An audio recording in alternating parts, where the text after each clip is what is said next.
Right, so the hijacking and kidnap of the Freedom Flotilla vessel Madleen and its crew are just a tip of a big fat fetid iceberg as far as the UK government are concerned, because it has exposed the UK government's complicity in Israeli actions and not holding them to account. To even stretch so far as abandoning a British flag vessel as the Madleen was and its crew when it was basically British sovereign territory says a lot about what the Starmer regime thinks about sovereignty, doesn't it? But they aren't the only ones they've abandoned. See, it's one thing to see a British ship and its international crew abducted and to just let Israel do it. What about British people in Israel? Seems they aren't protected either, as another grossly underreported story relates to, posing the question as to whether anyone or anything from Britain is safe from Israeli detention, should they be placed in that position. But it's also not just a problem for the Starmer government either, as the Tories before them have only now been exposed for just as big a scandal in the pursuit of protecting Israel at all costs. A story no mainstream media outlets have covered at all, independent media again carrying the weight of real journalism in the UK.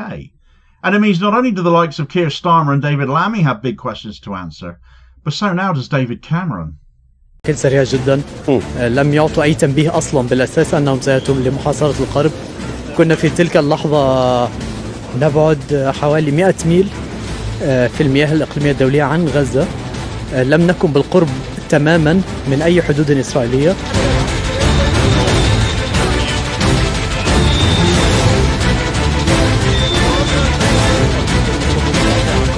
انتشرت طائرات درون كثيرة في السماء، سلط ضوء شديد جدا على القارب وبالتالي لا نستطيع الرؤية من حولنا، وبدأت تلقي هذه المادة التي هي علينا، ربما تظهر هنا في جانب منها.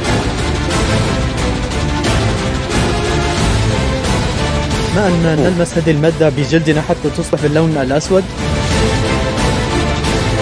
حصروا القارب في خلال ثواني معدودة ما بعد رش هذا الشيء على القارب، وقفزوا على القارب سريعا. احتجزونا بغرفة داخل القارب لمدة وصلت إلى يوم تقريبا. هذا اليوم كل ما كانوا يفعلوه أنهم يحاولوا أن يعطونا طعام وماء بشرط أن يأخذوا صورة لنا وهم يفعلون هذا. طبعا هذا جعل البقية يرفضون أن يأخذوا أي طعام أو شراب منهم بالمرة.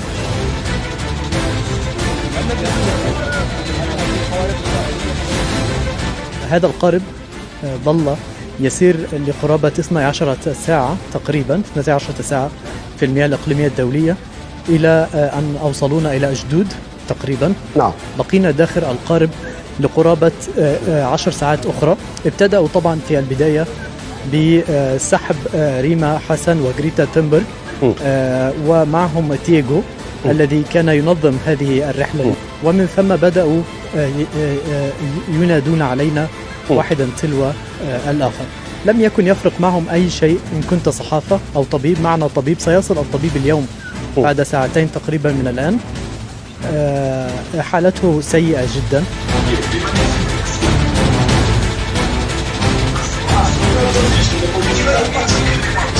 القنصل الفرنسي هناك ما أن يحاول أن يجلس مع أي شخص يفتح عليه الباب ولا يسمح له بالسرية مع مواطن الدولة. كانوا يزعجوا القنصل بشكل سيء جدا.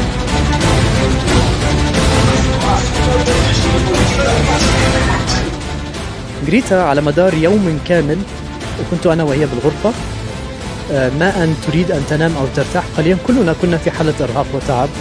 كلما كانت تحاول أن تنام أو تسند رأسها على الحائط يأتي إلى الغرفة ضابط وبصوت عالي ينادي عليها: غريتا لا تنامي، هذا غير مسموح به.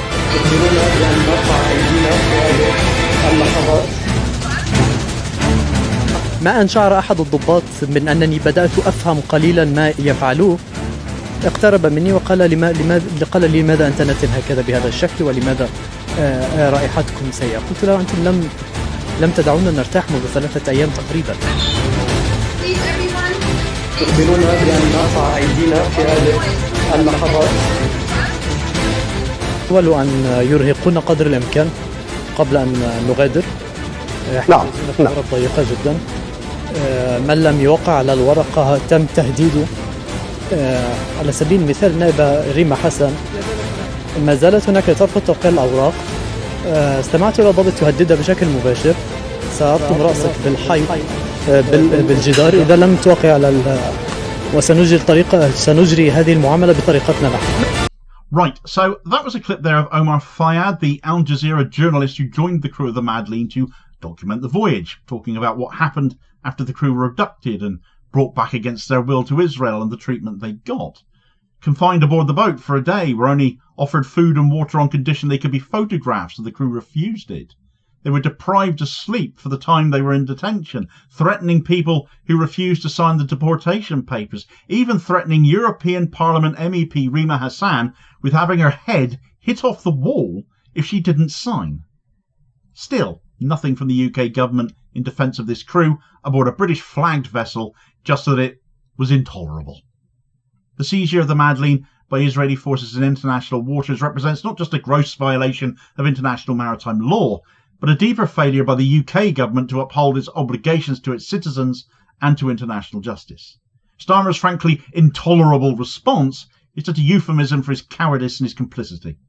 When the UK abandons its own vessels, the citizens aboard them, even the framework of international law, it's not simply failing people or those it has responsibility for. It is actively participating in a dangerous erosion of legal and moral norms on the global stage. But the Madleen seizure was not a one-off. It symbolises a pattern of Israeli aggression against humanitarian efforts and, more concerningly, the UK's unwillingness to respond with the forceful diplomatic measures that such acts demand. The UK government has barely raised a protest and certainly has not mobilised legal or diplomatic pressure to secure the release of all of those detained individuals. One of the crew members, Tiago Avila from Brazil, remains imprisoned and is currently on a hunger and water strike and has been since 4 a.m. on Monday. A desperate plea for international attention, which the UK continues to ignore. However, the case of the Madleen is also just the latest example of UK government indifference towards those it bears responsibility for. How about the case of a lady who goes by the title of Ms. D. Murphy? Have you heard of her? Heard of her story yet? Probably not. It was a comment on one of my videos yesterday that made me aware of this one because I hadn't seen it.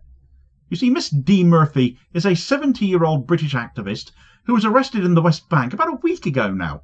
Another case that further demonstrates the UK government's abdication of its duty to protect its citizens abroad, not just on boats, but seemingly in any capacity whatsoever where it comes to Israel.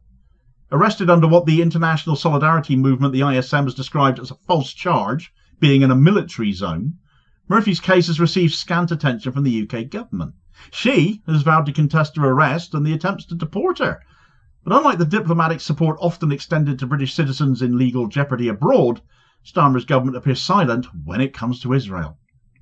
Murphy and the Madleen and the crew of the Madleen are only two examples, though, but they point to a broader reality that British citizens are not safe from Israeli aggression should they be placed on the receiving end of it, and their government will not defend them. Still, there are attempts at appeasement, though, aren't there? To great fanfare, the UK has sanctioned Israeli ministers Itamar Ben-Gvir and Bezalel Smotrich over their genocidal and incendiary remarks about Gaza. They are two of the absolute worst in Netanyahu's government, but you do still have to appreciate Netanyahu chose to go into power with them too. While this step is certainly a welcome one in and of itself, it is performative at best. The sanctions are symbolic.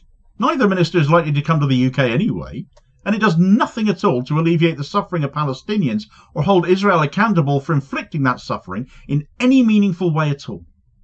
Starmer's government, like the Tory regime before it, continues to adopt a dual posture of soft rhetorical criticism paired with unwavering material support for Israel. The continuities in UK foreign policy are stark and they are damning. But most egregiously and completely ignored by the main media, incidentally, is the massive scandal that's just emerged. The former Foreign Secretary David Cameron threatened the International Criminal Court Chief Prosecutor Karim Khan with withdrawing the UK from the Rome Statute, defunding the ICC and isolating it diplomatically if arrest warrants were issued for Israeli Prime Minister Benjamin Netanyahu and Defence Minister Yoav Gallant. Cameron not only threatened action but accused Khan of moral equivalence for prosecuting both Hamas and Israeli figures alike. This led to an intervention where the then Sunak government filed a complaint to the court which delayed the ICC's proceedings, didn't it? We remember that, don't we? It effectively shielded Netanyahu and Gallant for a little bit longer from those imminent arrest warrants. Cameron, whilst boasting that no one has been tougher on Israel than me at the same time that he was doing all this, acted to protect war criminals from international prosecution. So the implications of this are staggering. The UK was preparing to tear up its commitments to international justice by walking away from the Rome Statute, not for its own interests or in defence of universal human rights, but to protect two foreign officials accused of war crimes. Despite the gravity of Cameron's actions, mainstream UK media have totally ignored this story. Middle East Eye have broken it. Publications like The Independent, while covering Greta Thunberg's deportation, have continued to downplay the illegality and severity of the Madleen seizure, with headlines containing words like kidnapped and war crime in inverted commas, as if these are not statements of truth. She was kidnapped. The boat was in international waters, and Israel is committing war crimes that we bear witness to daily. Headlines focus more on celebrity intrigue than on state-sanctioned abduction and the implications for international law of what we're getting, instead passing it off for news. So this silence from the press is not coincidental. It mirrors the political establishment's broader reluctance to hold Israel accountable. As a result, stories like Omar Fayyad's testimony of mistreatment by the IDF or the hunger strike of Tiago Avila remain hidden in independent or foreign outlets like Squawk Box or The Cradle or Press TV. The Hind Rajab Foundation, the HRF, has already submitted a legal filing to the Metropolitan Police over the seizure of the Madleen because it was illegal, underscoring that illegality under UK and international law. Yet the government response remains utterly passive. Instead of asserting its sovereignty or defending its maritime interests, the UK government has issued vague statements of disapproval instead. Intolerable is a word fit for diplomatic discomfort, not for the unlawful abduction of British citizens. Had David Cameron succeeded in withdrawing the UK from the Rome Statute, it would have shattered British credibility as a proponent of international law. This would have made the UK a pariah in global legal circles, emboldened authoritarian regimes, and signalled that powerful allies of Israel can act with impunity. The UK would have turned its back on global efforts to prosecute crimes against humanity, all for the sake of protecting two individuals credibly accused of orchestrating a genocide. It's sick. The Starmer government has done little, however, to distinguish itself from those conservative predecessors when it comes to Israel.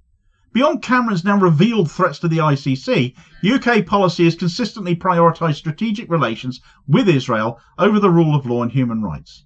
Starmer's Labour has largely adopted a pro-Israel posture, mirroring the Tory approach in rhetoric and action. This continuity is alarming, especially when framed against the backdrop of Gaza's humanitarian catastrophe. The assault on international aid efforts like the Freedom Flotilla and the silencing of British voices demanding accountability. While the UK readily sanctions Russia over Ukraine, it refuses to treat Israel with the same scrutiny, despite mounting evidence of war crimes and systematic oppression. Greta Thunberg's participation in the Madleen mission has helped bring some international attention to the issue. Her description of being kidnapped by Israeli forces in international waters is not hyperbole, it's a factual representation of the incident. Yet her statements have been largely minimised in British media, reframed through the lens of youthful idealism, an insult to her experience as an activist, frankly, rather than serious allegations of state misconduct. Her condemnation of the war crimes in Gaza following her deportation is barely registered in major UK newspapers. Instead of amplifying her call for justice, mainstream media coverage has focused on tone, not substance, and treated her opinions as little more than curiosity. The UK government's failures, from Starmer's silence to Cameron's threats, represent a grave danger to international law and to the safety of British citizens abroad. If British-flagged vessels can be seized in international waters without meaningful government response, then UK maritime sovereignty is a myth. If British citizens can be arrested and mistreated abroad with impunity, their passports clearly mean little, and we as citizens to this government even less than that. And if international law is undermined to protect geopolitical allies, then justice becomes selective, hollow, and morally bankrupt. So we need to demand some answers here. Why is our government still shielding foreign war criminals? Why is the media not reporting on the UK's threats to international institutions? And more importantly, why are British citizens and vessels seemingly expendable when it comes to appeasing Israel? The seizure of the Madleen and the arrest of Ms. D. Murphy are not isolated incidents. They are the visible consequences of a broader UK policy that has, under successive governments, chosen to support Israel even at the expense of British interests and international law. David Cameron's threat to the ICC underscores the lengths to which the UK establishment will go to obstruct justice. Starmer's inaction shows that the same political culture remains fully intact, though. For the UK to reclaim its moral and legal credibility, it's got to do a lot more than issue tepid condemnations. It needs to defend its citizens, uphold maritime law, support international justice, and break free from this toxic legacy of complicity. Anything less is not just a failure, it is an absolute betrayal of everything this country is supposed to stand for. But not everything, it must be said, is going Israel's way where it comes to the Freedom Flotilla, though. In fact, whilst they might have thought they got away with breaking international law, even if the British government won't do anything about that seemingly, others clearly will, and are. So get all the details of that story in this video recommendation here as your suggested next watch by way of a pick-me-up. Please do also hit like, share and subscribe if you haven't done so already, so as to ensure you don't miss out on all new daily content, as well as spreading the word and helping to support the channel at the same time, which is very much appreciated, holding power to account for ordinary working class people, and I will hopefully catch you on the next vid. Cheers, folks.